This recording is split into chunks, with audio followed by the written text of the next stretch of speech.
welcome to the first episode of Xenozoic Xenophiles, a fan podcast devoted to the comic series Xenozoic Tales. It's a post-apocalyptic adventure series filled with Cadillacs and Dinosaurs, from creator, writer, and artist Mark Schultz. I'm Darren. And I'm Ruth, and this is a fan podcast. We're not affiliated with Mark Schultz, and the opinions expressed are just ours.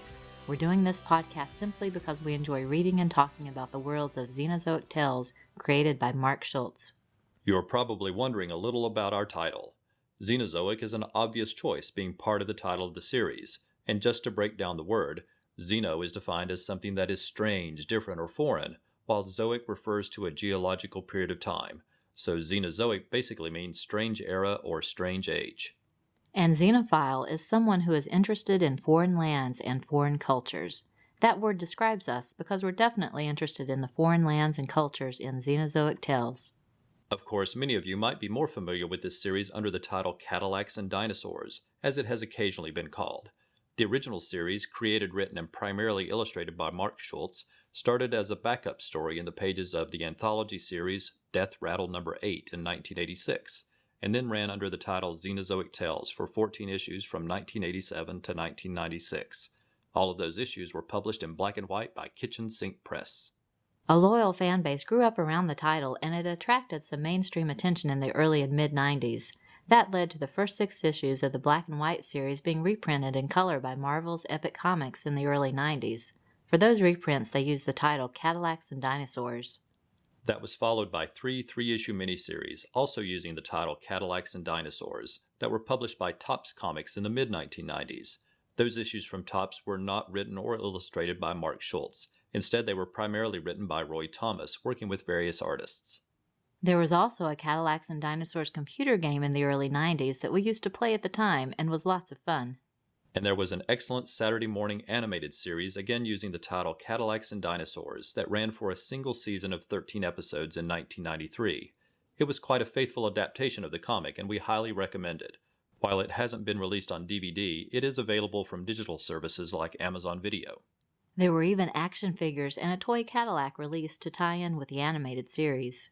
It really isn't surprising that that alternate title became quite popular for a time, because it's a perfect shortcut to describe the series, which definitely features both Cadillacs and Dinosaurs. However, because of the use of the word Cadillac, General Motors actually owns the rights to that title, so anytime you see anything published as Cadillacs and Dinosaurs, the publisher actually has to license the use of the title from GM. Over the course of this podcast, we plan to focus initially on the 14 issues from Mark Schultz. After that, we'll probably cover the 3 miniseries from Topps and the animated show. And this is also an exciting time to be revisiting the series, because after 20 years, Mark Schultz is actually working on a new Xenozoic Tales graphic novel. So if you're interested in keeping up with what's ahead for the title, we encourage you to join the Facebook page, Mark Schultz Xenozoic Tales and Other Stories, for all of the latest news and information. If you don't have the series but want to pick it up, there are several options. The individual issues can be quite difficult to find, but there have been multiple trade paperback collections over the years. Some use the original Xenozoic Tales title, while others use the Cadillacs and Dinosaurs title. Most of these trade paperback collections are out of print, but you can usually find them online at reasonable prices. There is also a recent collection simply titled Xenozoic that contains all of the stories written and illustrated by Mark Schultz. It's a really nice collection that we highly recommend, but there's just one piece of information you should know. Most issues of Xenozoic Tales feature a long story written and illustrated by Mark Schultz, and a short story written by Mark Schultz but drawn by Steve Stiles. The Xenozoic collection only contains the stories written and illustrated by Mark Schultz. It does not include the stories written by Mark Schultz but drawn by Steve Stiles. And if you would like some music to listen to while reading the series, then consider picking up Songs from the Xenozoic Age. It's available on CD or digitally from both Amazon Music and iTunes. It's an eclectic mix of fun songs by John Christensen that are inspired by the series, and it features album art by Mark Schultz. Before we move on with the first issue, we just want to say that we think the podcast will be more fun for everyone when we hear from you. We really enjoy sharing comments, so please write in and let us know what you think of the issues we cover or the podcast in general.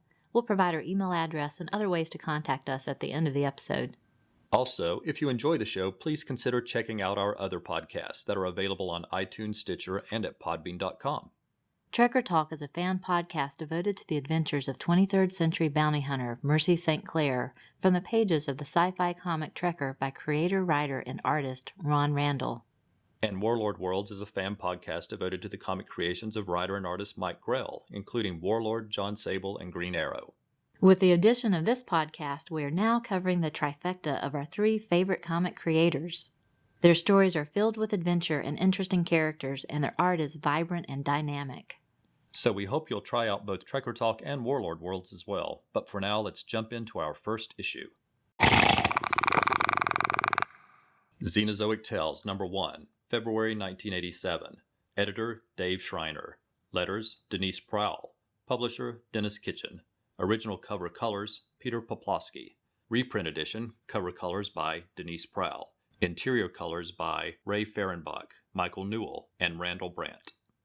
An Archipelago of Stone, written and illustrated by Mark Schultz. It's the early 26th century. The world has undergone great geological upheavals, creating global catastrophes. Few people survived. Those that did found themselves living in isolated tribes in a very different world in a strange ecosystem. It's a new age known as the Xenozoic era. The dilapidated skyscrapers of a once great metropolis sit partially submerged underwater. To its current residents, it is known as the City in the Sea. A pteranodon flies overhead, and a man shoots at it from a rooftop to scare it away. Then he notices something in the water. There's a single sailing ship in the distance, coming from the south, and flying a flag from the city of Wassoon. Word quickly spreads among the residents in the city and to the governor's office. Will the visitors be friends or foes? Could it be a great opportunity or the beginning of problems?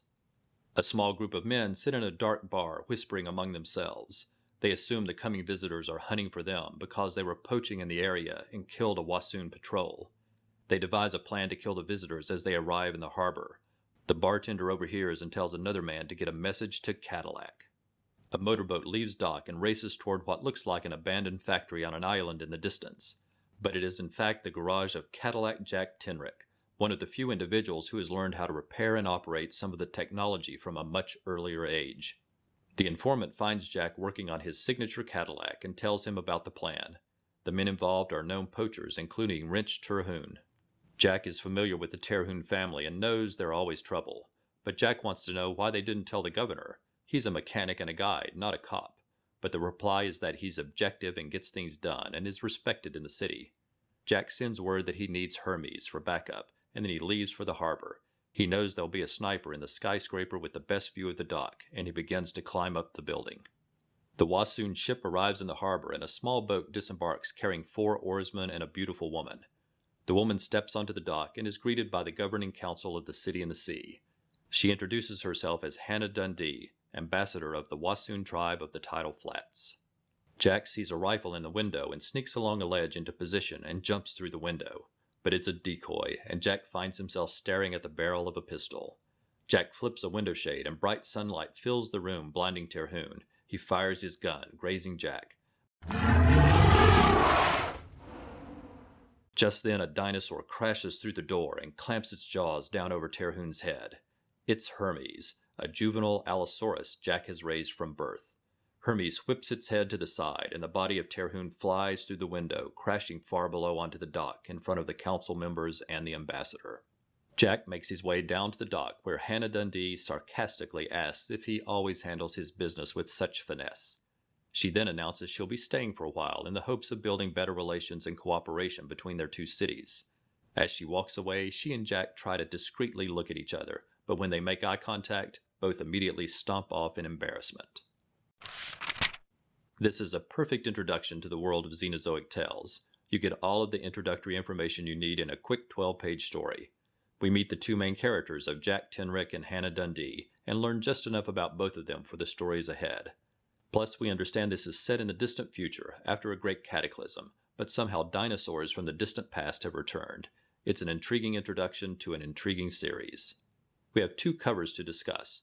The cover to the original black and white version features a scene of Jack and Hannah playing cards with 3 others when a dinosaur breaks through a brick wall. Hannah is just able to get out of the way, and even though he's surprised, Jack has managed to pull out his gun. The cover from the Epic Comics 1990 color reprint features Jack and Hannah in the Cadillac racing from a giant T-Rex. The interior art features some nice page layouts, including page 2, as we see the news of the Wasoon ship spreading among different groups of people throughout the city.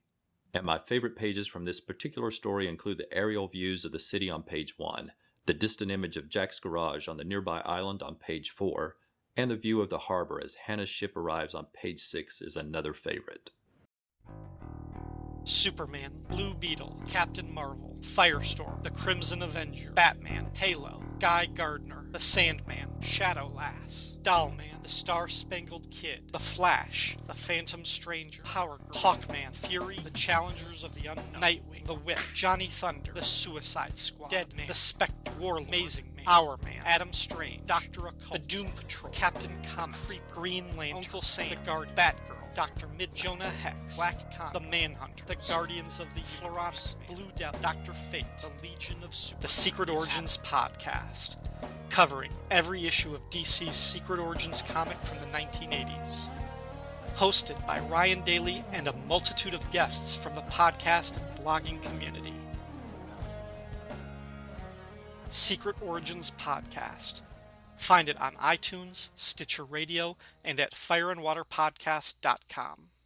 The Opportunist, written and illustrated by Mark Schultz. Hannah is watching a fleet of small fishing boats in the harbor when she hears a siren blast from the roof of one of the city's highest towers. She asks Governor Knock what it means, and he points out to the fleet of ships that are quickly heading inland toward more shallow water, but it's too late as a giant mosasaur emerges from the sea, breaking one of the boats in half. Governor Knock drops his head in sorrow at the loss of life and explains it happens too often because they can't warn the fishing boats in time. Walking alone, Hannah Dundee notices a man intently watching the pteranodons above, and she introduces herself. He is Renfro, and he loves watching the flying Zeeks, as the local residents call them, and imagining being able to soar above the city. Just then a gunshot rings out, scaring the flying dinosaurs away. Renfro explains that most city residents consider the Zeeks to be scavenger pests, and they try to scare them from the city if they get too close. However, Hannah has a completely different idea and asks Renfro if he can take her to the nearest colony.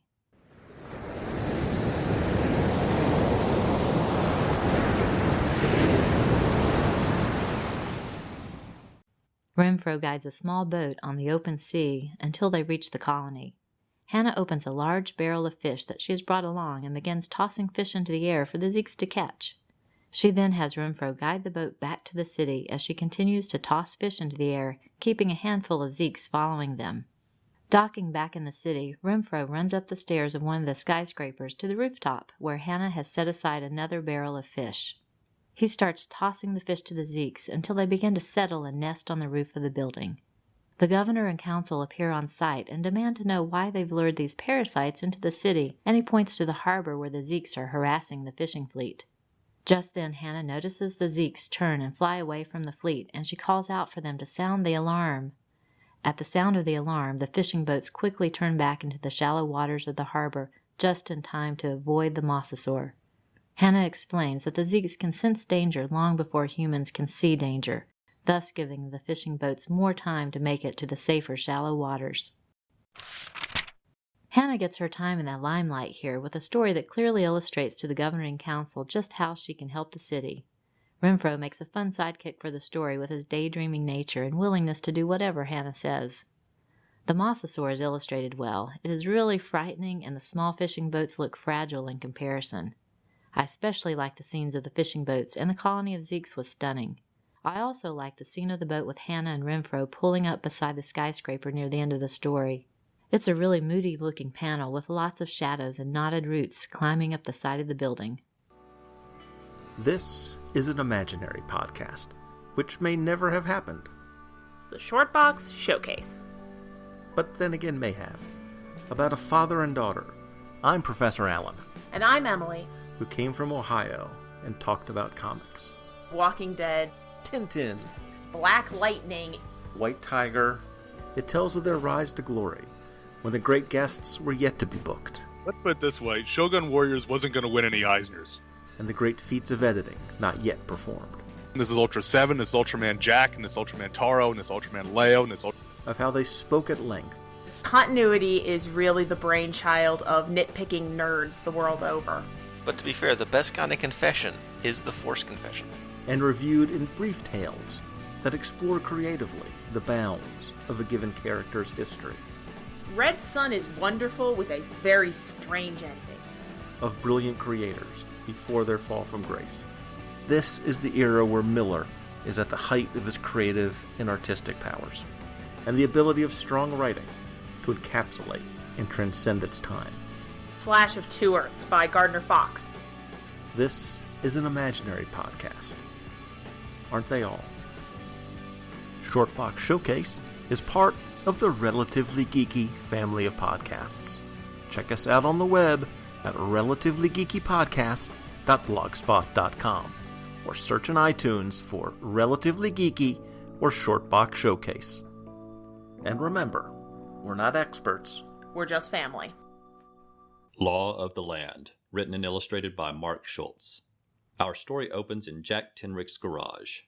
A convoy of trucks is preparing to depart. Jack will be their guide for the long trip to the Calhoun mines, a trip that will take several days. Hannah Dundee is along for the ride as an observer.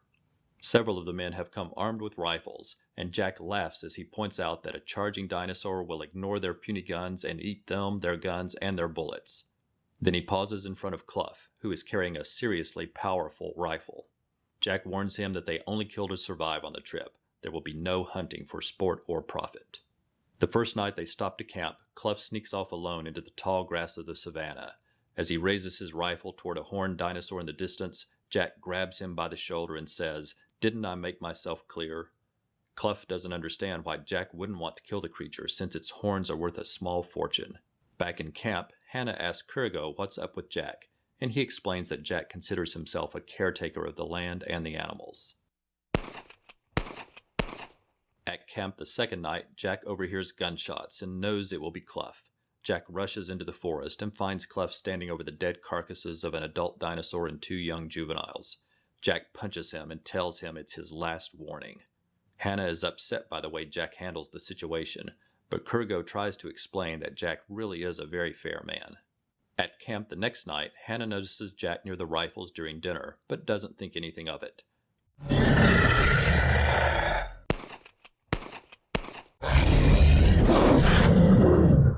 Early the next morning, everyone in camp is woken by a series of several gunshots.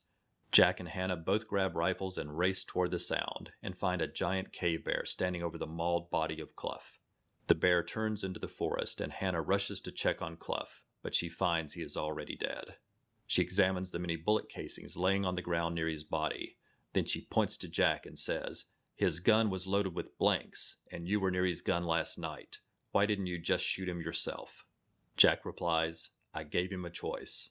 I warned him. He made his choice." And Jack turns and walks away. Jack and Hannah are certainly getting off to a rough start in this story. The two definitely don't see eye to eye on how to deal with someone like Clough. From Kurgo's point of view, Jack is a caretaker, and another character in the story refers to Jack as a shaman. But Hannah isn't so easily convinced that Jack's methods are best. As for the art, the opening panel in the garage is great, with lots of details in the vehicles and machinery. The views of the savanna grasslands and the rocky terrains that the convoy passes on the trip are gorgeous, and I really enjoyed the many nighttime scenes. The shading helped to create a dark and ominous feeling to the story, and the cave bear was very menacing and scary looking. I definitely wouldn't want to come anywhere near such a large and powerful creature.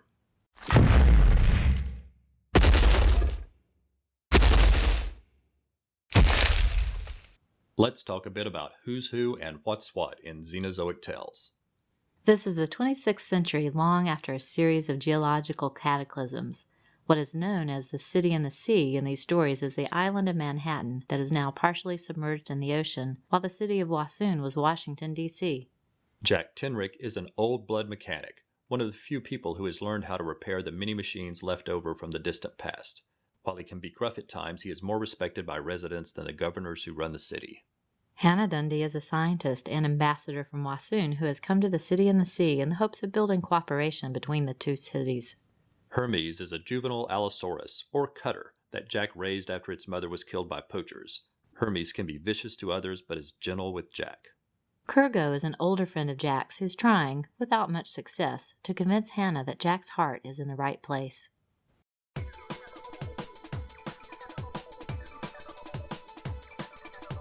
Hey folks, and welcome to the Geek Brain Popcast. I am Jeff Messer. I am your host for all things geek each and every week.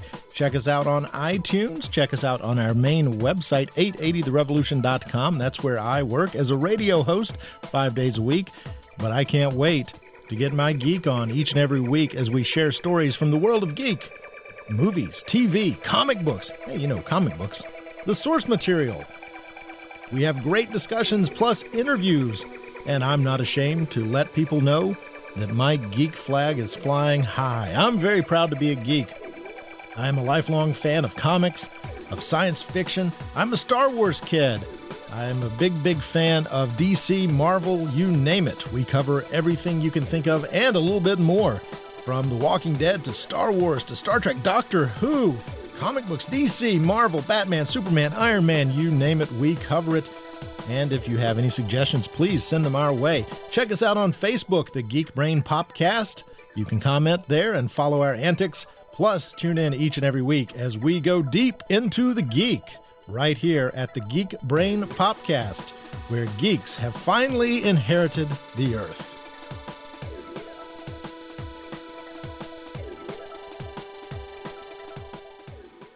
Before we go, we want to provide our contact information. Please let us know your thoughts through email, Facebook, or Twitter. You can reach us at Xenozoic Xenophiles at gmail.com or follow us on Facebook, Twitter, or Tumblr under the name Xenozoic Xenophiles. If you like the show, please consider leaving a review on iTunes. It's a great way to help get the show noticed and hopefully attract more listeners. And please consider subscribing to the show so you'll always know when there's a new episode. If you like the show, please consider trying out our other podcast, Trekker Talk about sci-fi bounty hunter Mercy St. Clair by Ron Randall, and Warlord Worlds, where we cover the comic creations of Mike Grell.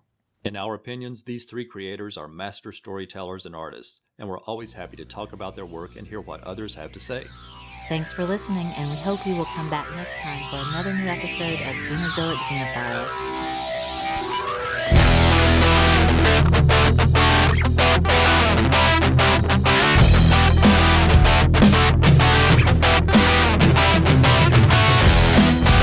Xenozoic Xenophiles is not affiliated with Mark Schultz or the various companies that have published the series. The views expressed on the show are solely ours. Music is taken from the album Movie Tunes, Background Music Songs and Loops Volume 2. Sound effects are taken from the albums Dinosaur Sound Effects, Amazing Sound Effects of Monsters and Dinosaurs, Weapons Sound Effects, and Ultimate Transportation Sound Effects. We make no money from this podcast, and no copyright infringement is intended.